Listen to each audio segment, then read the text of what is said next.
सकते हैं। जहाँ मुल्क के अंदर एक सूरत हाल है, हम लॉ एंड ऑर्डर, सिक्योरिटी की, पोलिटिकल डेवलपमेंट्स की बात कर रहे हैं, वफाकी हुकूमत का एक अपना एजेंडा है और वो इस वक्त सुप्रीम कोर्ट के जजों को कैसे तोसी देनी है, उनकी मुद्दत कम करनी है, चीफ जस्टिस को कैसे रिटेन करना है या बाज़ जजों को कैसे हटाना है। इस्लामाबाद हाई कोर्ट वाले जजों ने 6 ने ख़त लिखा हुआ है, उनको वहाँ रखना है या उनको उठा के बलूचिस्तान भेजना है। इस तरह की तजावीज़ के ऊपर एक आइनी पैकेज लाने की तैयारी कर रही है। 211 उनके पास 2/3 के हिसाब से जो मेंबर्स हैं अपने 211 बनते हैं, 224 दरकार है। 8 वोट चाहिए उन्हें JUI के अगर तरमीम पास करवानी है, 5 PTI के तोड़ के लोटे बनाने हैं, जो असूली तौर पर वो इखलाकी पोजीशन जवाज़ ख़त्म हो जाता है ऐसी आइनी तरमीम का। लेकिन आज मौलाना फजलुर रहमान ने एक वाज़ेह लाइन इख्तियार की है, सुनिए वो क्या कह रहे हैं। हमारे यहाँ इदारे और इदारों के बड़े वो अपने एक्सटेंशन के लिए फिक्रमंद हैं, अपने इदारों की इस्लाह और तक़वियत के लिए फिक्रमंद नहीं है। एक्सटेंशन का अमल अगर फौज के अंदर है तब भी गलत है, अगर अदलिया के अंदर है तब भी गलत है। ये तो कल पार्लियामेंट भी मुतालबा कर सकता है कि 5 साल के बाद हमें भी 5 साल की एक्सटेंशन दी जाए। ये रिवायतें हज़रत कोई अच्छी रिवायात नहीं है। हम लगे हुए हैं कि साहब हमारे यहाँ आईनी तरामीम की जाए। जब आप एक्सटेंशन में मुश्किल महसूस करते हैं तो मुझे याद है किस तरह हमारे हाथ मरोड़ कर हमसे जबरी तौर पर एक चीफ ऑफ आर्मी स्टाफ ने इस ऐवान के अंदर कानून साजी कराई। मैं बरमला इस बात का इजहार करना चाहता हूँ, हम अपोजिशन हैं, इस पर अपोजिशन का किरदार अदा करेंगे और कभी हम इस मुल्क के अंदर एक गलत रिवायत की बुनियाद नहीं डालने देंगे। हुमायूं साहब, जो आर्मी चीफ जिसका उन्होंने कहा कि बाजू मरोड़ के वोट डलवाया गया था, वो अभी रिसेंट पास की जनरल बाजवा के लिए एक्सटेंशन करवाई थी। आपकी हुकूमत तरमीम लाई थी, नून लीग ने गैर मशरूत हमायत का ऐलान किया था, मौलाना साहब समेत सब जमातों ने, पीपल्स पार्टी समेत सब जमातों ने वोट भी किया था। आज उन्होंने कहा बाजू मरोड़ा गया था। अब काजी फायजी सा का मामला चल रहा है, हुकूमत को तो बड़ा दिल चाह रहा है कि 3 साल की टर्म कर दें, टेन्योर ऑफिस हो जाए उनका। देखिए, मैं आपको जो प्रॉब्लम है ना, एक तो आई एम सॉरी, वो रांझा साहब फिर लगे हुए थे। वो आपने कभी वो रिकॉर्ड प्लेयर देखा है? वो जब ख़राब हो जाए तो एक ही जगह पे सुई अटकती रहती है, वो एक चीज़ बार होता है। ये 9th में उसी रिकॉर्ड प्लेयर का वो है, वो उधर ही फंसा हुआ है, उससे आगे नहीं जा रहा। हालांकि इस वक्त आपने एमल वली साहब का जो सेनेट की स्पीच है वो देखी, आपने उनके पॉडकास्ट देखा है उसको देख लें, आप अली वज़ीर साहब जो कर रहे हैं उसको देख लें, आप जो पुलिस कह रही है आप उसको देख लें, आप जो एंटी एस्टैब्लिशमेंट के जो नैरेटिव लोग हिट कर रहे होते हैं, एक दफ़ा हम बैठ के देख लें ये क्यों ऐसा हो रहा है। अगर आप ये सारी चीज़ें कर लें, फिर आपने बलूचिस्तान वो अफ़गानिस्तान की बात की। मुझे एक बात बताया, पिछले 2 टेन्योर में ये जो अभी 2022 ऑनवर्ड्स गुजरे, कोई हमारा फॉरेन मिनिस्टर इतनी इशू के लिए वहाँ जाके किसी से मिला नहीं मिला।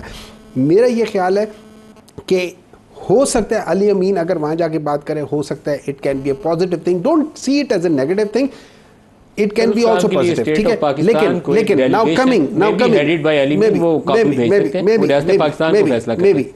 मे बी लेकिन अभी वही उन्होंने बात की है ना कि एक अगर चीफ मिनिस्टर कहीं और जा सकता है तो ये भी जा सकता है। हर एक अपने अपने सूबे के लिहाज से वो भी करके देखते हैं कि हालात क्या है। लॉ एंड ऑर्डर वैसे भी सूबाई मैटर है तो आप उसको भी एड्रेस कर सकते हैं, कोई ऐसा प्रॉब्लम नहीं होना चाहिए।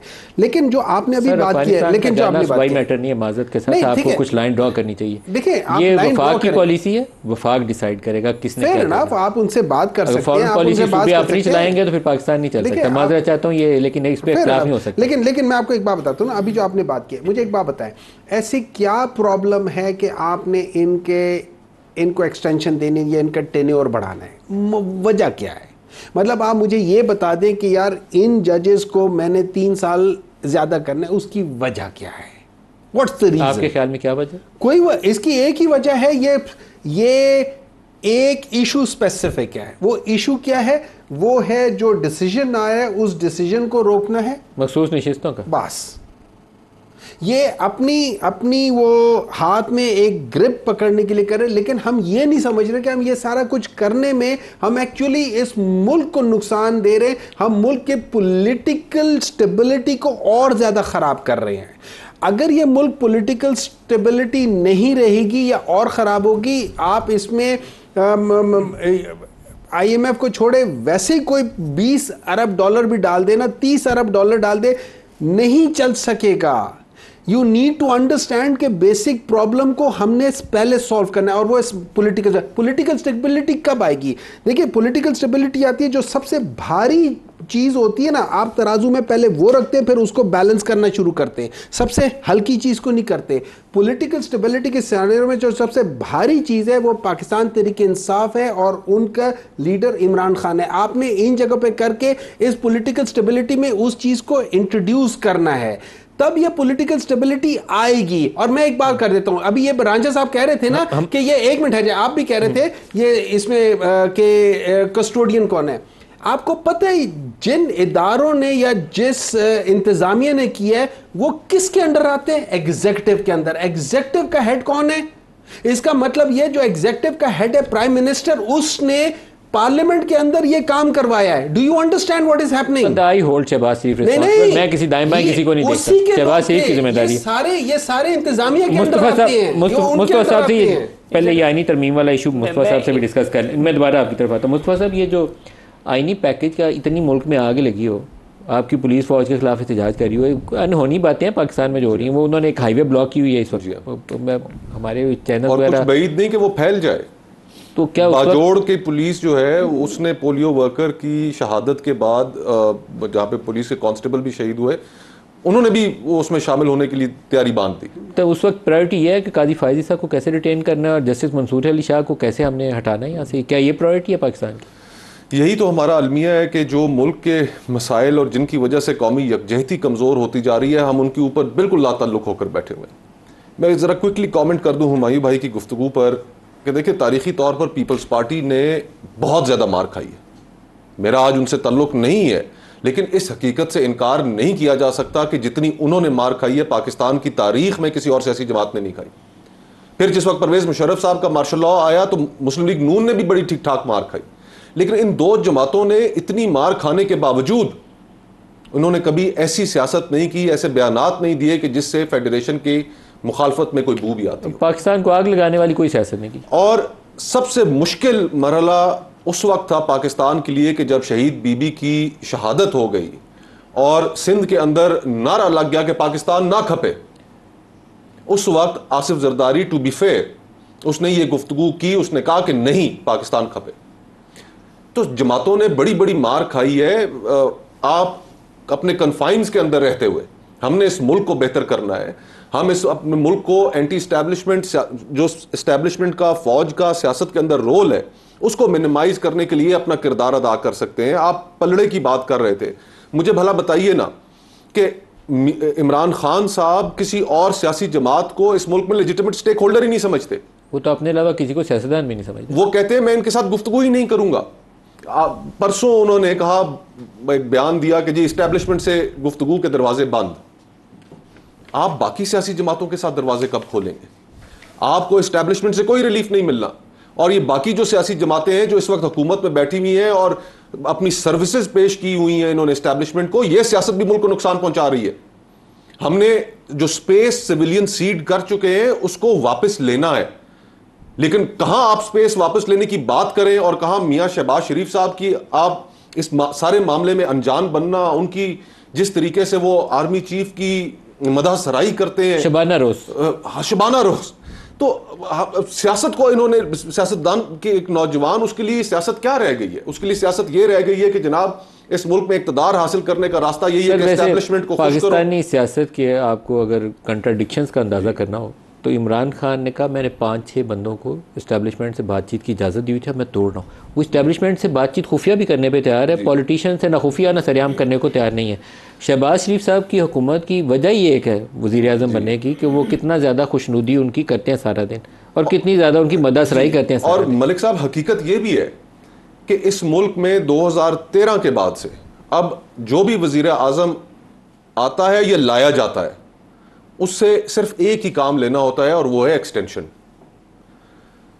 जनरल बाजवा की जो बात की मौलाना फजलुर रहमान साहब ने, बिल्कुल ठीक बात की। नहीं, लेकिन ये भी जाके मिलते थे और बिल्कुल मिलते रहे, बिल्कुल मिलते रहे। जो जबर का माहौल था उस वक्त, उस जबर के माहौल में सारी की सारी जो स्ट्रक्चर की गई थी वो इसीलिए की गई थी कि एक्सटेंशन हो जाए। और उसके बाद भी ये जब तहरीक अदम एतमाद थी, गैर मशरूत हमायत क्यों की?